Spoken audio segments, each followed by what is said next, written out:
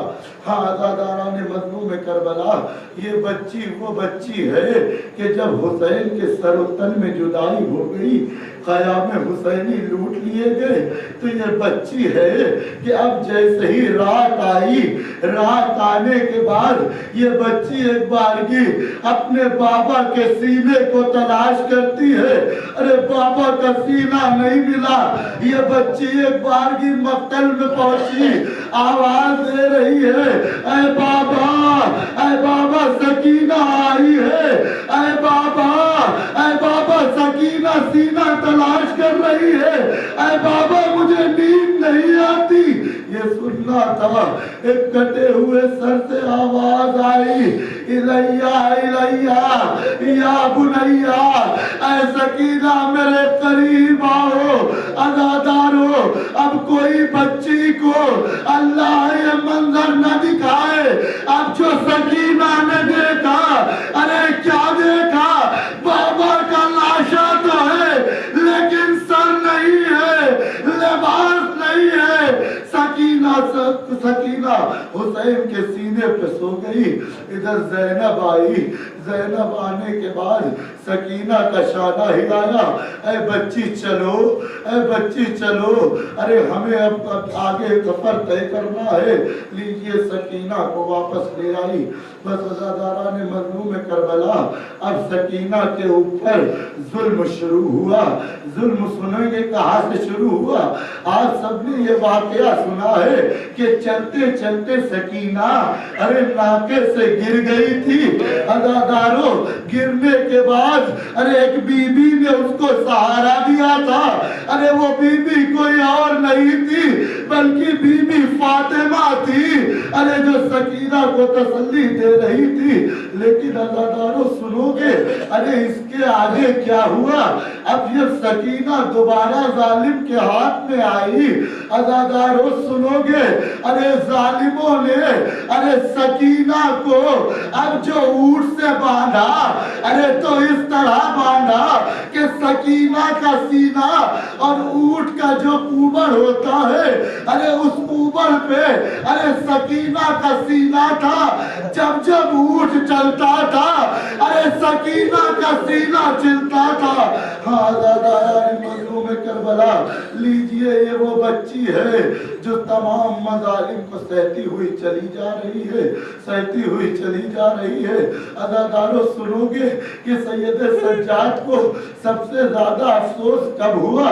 ایک بار کی ایک جگہ پہ میرا مولا بیٹھا ہوا تھا، جیسے ہی جناب سکینہ نے دیکھا سید سجاد بیٹھے ہوئے ہیں، فوراً سکینہ جاتی ہے اور چاہتی ہے بھائی کے کلیجے سے لگ جائے، لیکن جیسے ہی شہزادی سید سجاد کے گلے سے لگی، میرے مولا کی ایک آہ نکلی، ارے سکینہ تڑپ گئی، کہا اے بھیا ارے ایسا کیا ہوا ارے جو آپ نے کہا؟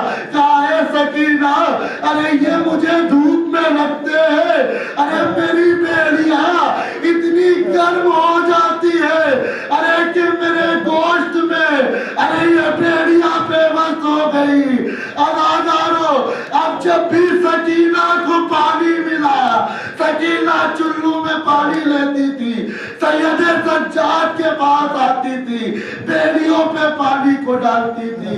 اے بھیا میں تمہاری بیڑیوں کی آگ بجھاؤں گا۔ بس عزادارو آخری جملے اب میں نے مجلس کو ختم کیا۔ ہاں عزادارو، یہ قافلہ زندان شام میں پہنچا۔ اب جب زندان شام میں قافلہ پہنچا تو سکینہ کا یہ دستور تھا کہ شام کو آ کے در زندان پہ بیٹھ جایا کرتی تھی۔ عزادارو رہائی ایسے نہیں ملی ہے، رہائی بتائی کیسے ملی؟ سکینہ در زندان پہ بیٹھتی تھی، چھوٹے چھوٹے بچے ارے جب وہ زندان سے گزرتے تھے سکینہ اپنے کربلا کی کہانی سناتی تھی، بچے گھروں پہ جاتے تھے اور جانے کے بعد ارے بنا کھائے پیے سو جاتے تھے۔ عزادارو جب سکینہ کی شہادت ہو گئی ارے ماں باپ آئے، ارے پوچھا وہ بچی کون ہے ارے جو اپنے ایسے غم سناتی تھی؟ ہمارے بچے ارے بنا دانا کھانا پانی کھائے سو جاتے تھے۔ ہاں عزاداران مظلوم کربلا، بس آخری جملے اور میں نے مجلس کو ختم کیا۔ شہزادی سکینہ کی شہادت سن لیجئے، اور شہادت سے پہلے جو میری سکینہ نے وصیتیں کی ہے ان وصیتوں کو سن لیجئے۔ میں نے مجلس کو ختم کیا۔ عزاداران مظلوم کربلا، سید سجاد کہتے ہیں کہ میری بہن کے سوالوں نے مجھے بہت رلایا۔ کیا بات سنو گے عزادارو؟ ایک دن جناب سکینہ آتی ہے، آنے کے بعد بھیا کے پاس آئی، کہنے لگی اے بھیا میں تم سے کچھ سوال کرنا چاہتی ہوں۔ سید سجاد نے کہا اے میری بہن بس دو سوال نہ کرنا، ایک تو پانی کا سوال نہ کرنا اور دوسرا یہ مت پوچھنا اے بھیا ہم وطن کب واپس جائیں گے۔ بس عزادارو سکینہ نے کہا اے بھیا میری پیاس تو چچا ابو کے ساتھ چلی گئی، اور بھیا لیکن میری کچھ باتیں ہیں جن کا جواب دے دو۔ کہا ہاں سکینہ پوچھو۔ سکینہ نے کہا اے بھیا یہ بتائیے پیاس کی شدت کی کون کون سی کیفیتیں ہوتی ہے؟ سید سجاد نے بتایا کہ پیاس کی شدت کی 4 کیفیتیں ہوتی ہے۔ کہا پہلی کیفیت وہ ہوتی ہے کہ جب پیاس کی شدت زیادہ بڑھتی ہے ارے تو زبان میں کانٹے پڑ جاتے ہیں۔ سکینہ نے جیسے ہی سنا ارے فوراً تڑپ کے کہا اسی لیے میرا بھیا اکبر کہتا تھا اے بابا ارے آپ کی تو زبان میں ارے کانٹے پڑے ہوئے ہیں۔ ہاں عزاداران مظلوم کربلا، شہزادی سکینہ نے کہا اور بھیا دوسری کیفیت کیا ہوتی ہے؟ کہا دوسری کیفیت یہ ہوتی ہے کہ جب پیاس کی شدت اور بڑھتی ہے ارے ہڈیوں کے چٹکنے کی آوازیں آنے لگتی ہے۔